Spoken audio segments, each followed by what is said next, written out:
Now we will discuss about tools of recombinant DNA technology. तो recombinant DNA technology में कौन कौन से टूल्स, कौन कौन से एंजाइम, कौन कौन सी चीज़ें यूज होती हैं, इसके बारे में हम लोग अब डिस्कस करेंगे।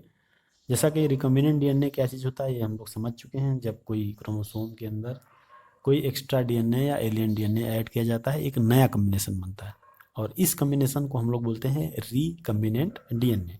तो रिकम्बिनेंट डीएनए हम लोग समझ चुके हैं। अब हम लोग बात करेंगे वो कौन कौन से टूल्स हैं। तो इसमें सबसे जो कॉमन है वो है restriction enzyme, polymerase enzyme, ligase, vectors जिसके थ्रू ये हम पूरी प्रोसीजर करते हैं, और होस्ट जिसके अंदर हम लोग रिकम्बिनेंट डीएनए को इंट्रोड्यूस करते हैं। तो इस तरह से ये चीज़ें टूल्स हैं, इन्हीं के बारे में थोड़ा डिटेल में हम लोग डिस्कस करेंगे। तो जो सबसे पहला हमारा टॉपिक है इसमें टूल्स है वो क्या है, रिस्ट्रिक्शन एंजाइम्स। तो अब हम लोग बात करेंगे रिस्ट्रिक्शन एंजाइम्स के बारे में। तो 1963 में ई कोलाई बैक्टीरिया के अंदर बैक्टीरियोफेज को डिस्ट्रॉय करने के लिए या बैक्टीरियोफेज के इन्फेक्शन को रोकने के लिए टू टाइप्स के एंजाइम्स, टू टाइप्स के रिस्ट्रिक्टिंग एंजाइम हम कह सकते हैं, इसमें से आइसोलेट किए गए। और दोनों एंजाइम्स दो तरीके से एक्शन करते हैं। पहला जो था मेथिल ग्रुप को वायरस के डीएनए पे ऐड कर देता है, जिसकी वजह से वो हिंडर हो जाता है और मल्टीप्लिकेशन नहीं कर पाता। जबकि जो दूसरा एंजाइम था वो रिस्ट्रिक्शन एंजाइम था, जो कि उसके डीएनए को कट कर देता है। किसके डीएनए को, वायरस के डीएनए को कट कर देता है, बीच से कट कर देता है। तो कट करने की वजह से वो प्रॉपर रेप्लिकेट नहीं कर पाता और धीरे धीरे वो डिस्ट्रॉय हो जाता है। तो इस तरह से टू टाइप्स के एंजाइम आइसोलेट किए गए। किससे आइसोलेट किए गए, ई कोलाई से। और क्यों, कब ये बने उनके अंदर एंजाइम, जब उनके ऊपर बैक्टीरियोफेज वायरस का इन्फेक्शन हुआ, अटैक हुआ। तो इसके बाद हम इस रिस्ट्रिक्शन एंडोन्यूक्लिएज एंजाइम के बारे में बात करें तो टर्म से जैसा आप देख रहे हैं, सबसे पहले तो हम लोग न्यूक्लिएज की बात करते हैं। तो जैसा कि हम लोग जानते हैं न्यूक्लिएज का क्या मतलब होता है, जो न्यूक्लिक एसिड को डिग्रेड करे उसको हम लोग बोलेंगे न्यूक्लिएज। और जो दूसरा होता है उसमें टू टाइप्स होते हैं। टू टाइप्स का मतलब एक्सोन्यूक्लिएज और एंडोन्यूक्लिएज। तो एक्सोन्यूक्लिएज का मतलब कोई ऐसे डीएनए है, मान लीजिए ये डीएनए इस तरह से है, यहाँ पे ये डीएनए है इस तरह से। तो एक्सोन्यूक्लिएज का मतलब जो बाहर की तरफ कट करे डीएनए को, उसको हम लोग बोलते हैं एक्सोन्यूक्लिएज। जो अंदर की तरफ कट करता है उसको हम लोग बोलेंगे एंडोन्यूक्लिएज। तो इसलिए इस तरह से न्यूक्लिएज एंजाइम टू टाइप्स के हो गए, एक्सोन्यूक्लिएज और एंडोन्यूक्लिएज। दूसरी चीज रिस्ट्रिक्शन वर्ड क्यों आया, रिस्ट्रिक्शन का मतलब ये होता है कि पर्टिकुलर पॉइंट पे, पर्टिकुलर सीक्वेंस के ऊपर जब कोई एंजाइम एक्शन करता है तब उसको हम लोग बोलते हैं रिस्ट्रिक्शन एंजाइम। तो restriction enzyme cut DNA at recognition site or sequence a specific sequence of 6 base pair. तो कहने का मतलब ये है कि अगर ये कोई डीएनए है और उसके अंदर जो रिस्ट्रिक्शन एंजाइम होता है उसको एक स्पेसिफिक सीक्वेंस पर ही कट करता है, इसीलिए इसको हम लोग वर्ड देते हैं रिस्ट्रिक्शन। एंडोन्यूक्लिएज का मतलब आप समझ गए होंगे। रिस्ट्रिक्शन का मतलब ये हो गया कि cut DNA at specific site या रिकग्निशन साइट या सीक्वेंस। तो वो रिकग्निशन साइट कैसी होती है, specific sequence of 6 base pair. तो 6 बेस पेयर का एक स्पेसिफिक सीक्वेंस होता है, उसी पर्टिकुलर पॉइंट पर ही रिस्ट्रिक्शन एंडोन्यूक्लिएज एंजाइम वर्क करता है। और अलग अलग रिस्ट्रिक्शन एंडोन्यूक्लिएज एंजाइम अलग अलग साइट पे, अलग अलग सीक्वेंस पे, अलग अलग रिकॉग्निशन साइट के ऊपर एक्शन करता है। तो इस तरह से ये पूरा आपका रिस्ट्रिक्शन एंडोन्यूक्लिएज का फंक्शनिंग होता है। तो हम लोग देख चुके हैं कि 230 स्ट्रेन ऑफ बैक्टीरिया से 900 रिस्ट्रिक्शन एंडोन्यूक्लिएज एंजाइम अब तक आइसोलेट किए जा चुके हैं। बैक्टीरिया के स्ट्रेन 230 है, यानी एक बैक्टीरिया में एक से ज़्यादा रिस्ट्रिक्शन एंडोन्यूक्लिएज एंजाइम होते हैं। ठीक है, तो इस तरह से डिफरेंट टाइप के एक बैक्टीरिया के अंदर, मतलब एक ग्रुप ऑफ बैक्टीरिया के अंदर डिफरेंट टाइप के रिस्ट्रिक्शन एंडोन्यूक्लिएज एंजाइम हो सकते हैं और वो अलग अलग रिकग्निशन साइट या सीक्वेंस पर एक्शन करते हैं। तो जैसा एंजाइम होगा वैसे सीक्वेंस पर वो एक्शन करेगा, कट करेगा उसको। ये जरूरी नहीं है कि एक एंजाइम सभी जगह वर्क करे। तो अलग अलग एंजाइम के लिए अलग अलग सीक्वेंस होता है, रिकग्निशन साइट होती है, और इसी के बेसिस पे उसका नेमिंग किया जाता है।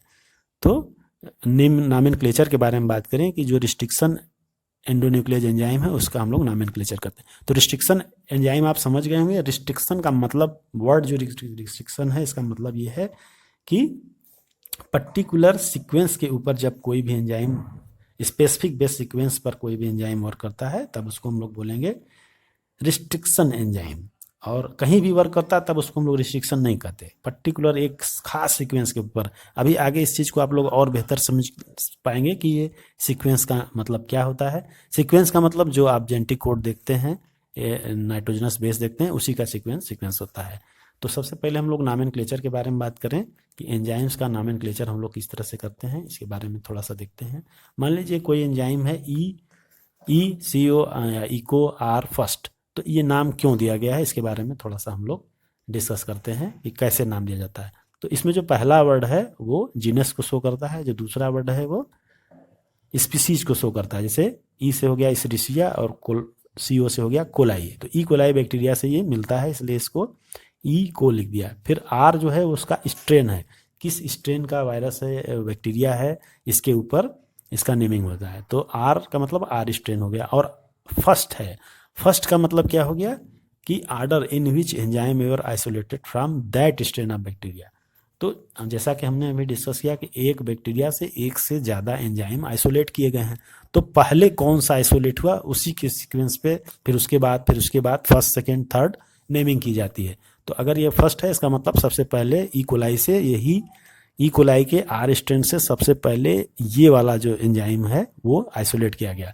अगर यहाँ पे सेकेंड हो जाए तो इसका मतलब ये दूसरी बार में नेक्स्ट जो सेकेंड एंजाइम था वो किया गया। अगर थर्ड हो जाए तो इसका मतलब ये थर्ड एंजाइम है जो कि ई कोलाई के आर स्ट्रेन से आइसोलेट किया गया है। तो इस तरह से नॉमेनक्लेचर आपको क्लियर होना चाहिए। इस पर क्वेश्चन भी आ सकता है कि इसको कैसे डिफाइन करेंगे। तो फर्स्ट हो गया जीनस, सेकेंड हो गया स्पीसीज, थर्ड हो गया स्ट्रेन, और आई से जो ये फोर्थ है ये सीक्वेंस होता है कि सबसे पहले कौन सा एंजाइम या कि कौन से नंबर पे कौन से ऑर्डर में ये इसको आइसोलेट किया गया उस खास बैक्टीरिया के अंदर से। तो ये फर्स्ट सेकेंड थर्ड फोर्थ हो सकता है, और स्ट्रेन भी उसी हिसाब से हो सकते हैं, चेंज होते रहते हैं। तो ये एक नेमिंग है, जिस अगर कोई एंजाइम का नाम आपको दिया जाए तो आप ये बता सकते हैं कि हाँ ये किस बैक्टीरिया के किस स्ट्रेन से और कौन सा नंबर पे इसका वो किया गया, आइसोलेट किया गया है, रिसर्च किया गया, इस तरह से। तो अब एक्सोन्यूक्लियस और एंडोन्यूक्लियस आप समझ गए। एक्सोन्यूक्लियस का मैंने बताया कि जो बाहर की तरफ से DNA को कट करता है, और जो बीच से अंदर की तरफ से कट करता है उसको हम लोग एंडोन्यूक्लियस कहते हैं। और वही स्पेसिफिक रिस्ट्रिक्शन अगर वर्ड आएगा तो इसका मतलब है कि रिस्ट्रिक्टेड पॉइंट पे, यानी कि स्पेसिफिक सीक्वेंस के रिकॉग्निशन साइट के ऊपर ये वर्क करेगा। तो अब हम लोग देखेंगे कि रिस्ट्रिक्शन एंडोन्यूक्लियस एंजाइम कैसे फंक्शन करता है, कैसे DNA को कट करता है, क्या प्रोसीजर होती है, उसी को हम लोग समझेंगे। तो रिस्ट्रिक्शन एंडोन्यूक्लियस एंजाइम पहले पूरी DNA लेंथ को इंस्पेक्ट करता है। इंस्पेक्ट करने के बाद ये रिकॉग्नाइज करता है कि जो स्पेसिफिक सीक्वेंस है, जो रिकॉग्निशन साइट है वो कहाँ पे है, और वहाँ पर जाकर के वो अटैच हो जाता है। तो रिकॉग्निशन साइट जो है वो क्या है, specific point in their sugar phosphate backbone. जो शुगर फास्फेट बैकबोन DNA की होती है उसी में रिकॉग्निशन साइट होता है, और किस फॉर्म में होता है, स्पेसिफिक न्यूक्लियोटाइड सीक्वेंस के फॉर्म में होता है। तो उसमें एक चीज़ होना और ज़रूरी है कि जो रिकॉग्निशन साइट होती है वो पैलिंड्रोमिक न्यूक्लियोटाइड सीक्वेंस होती है। अब ये पैलिंड्रोमिक न्यूक्लियोटाइड सीक्वेंस क्या है इसको पहले समझ लेते हैं, तब फिर हम आगे की प्रोसीजर समझेंगे।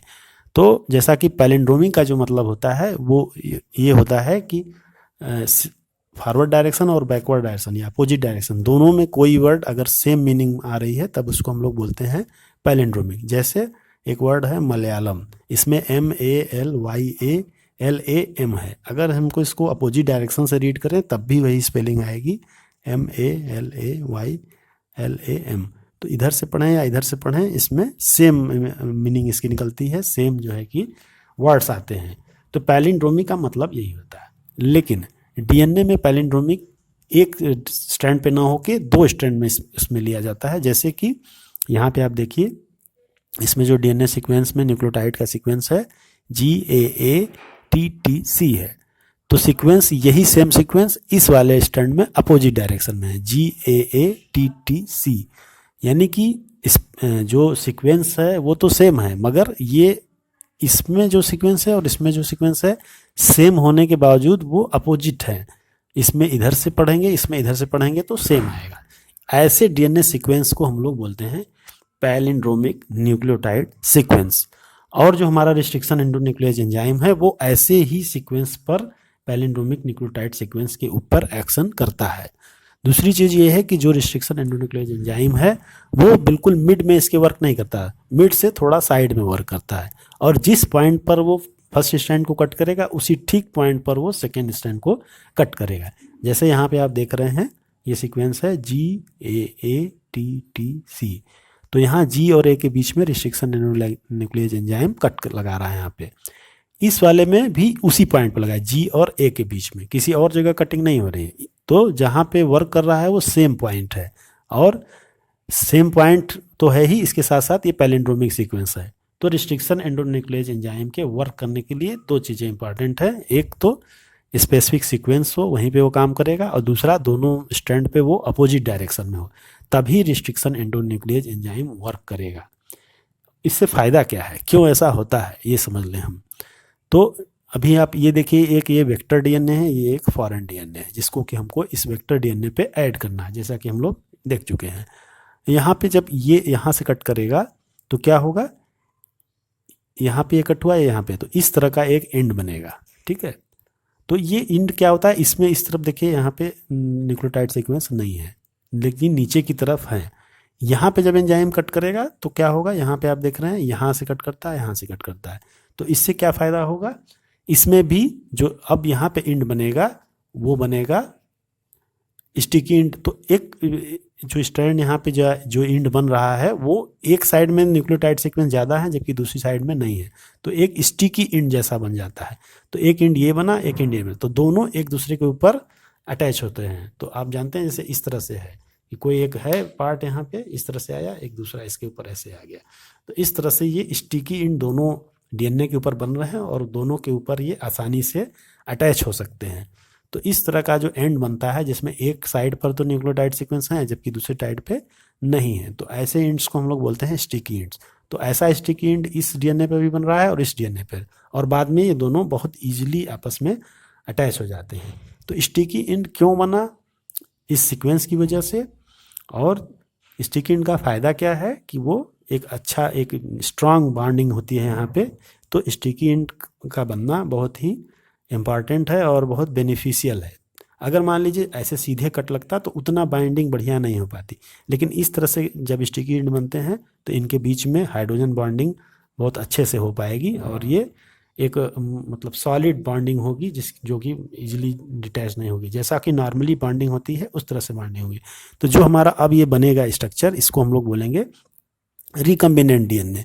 तो एक ये वेक्टर डीएनए ये है, फॉरेन डीएनए ये है, दोनों में स्टिकी एंड बने रिस्ट्रिक्शन एंडोन्यूक्लियस एंजाइम की हेल्प से। और यहाँ पे जो एंजाइम यूज किया गया वो कौन सा है, EcoR फर्स्ट है। तो जैसा वायरस होगा, जैसा बैक्टीरिया होगा, उसके हिसाब से एंजाइम होता है, ये आप जान चुके हैं।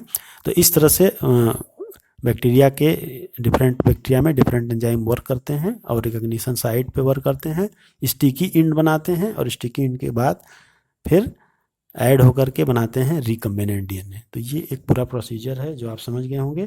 पैलिंड्रोमी का मतलब हमने बताया कि बोथ डायरेक्शन में जब कोई चीज़ सेम होती है तो उसको हम लोग पैलिंड्रोमी करते हैं। लेकिन नॉर्मली पैलिंड्रोमिक वर्ड आता है, जैसे कि ये मलयालम वर्ड है इस टाइप के वर्ड के लिए, लेकिन डीएनए में ये एक डीएनए स्ट्रैंड पे ना होकर दोनों स्ट्रैंड लेते हैं इसमें हम। तो इस तरह से जो हमारा कम्बिनेशन बनेगा वो रिकम्बिनेंट डीएनए बनेगा।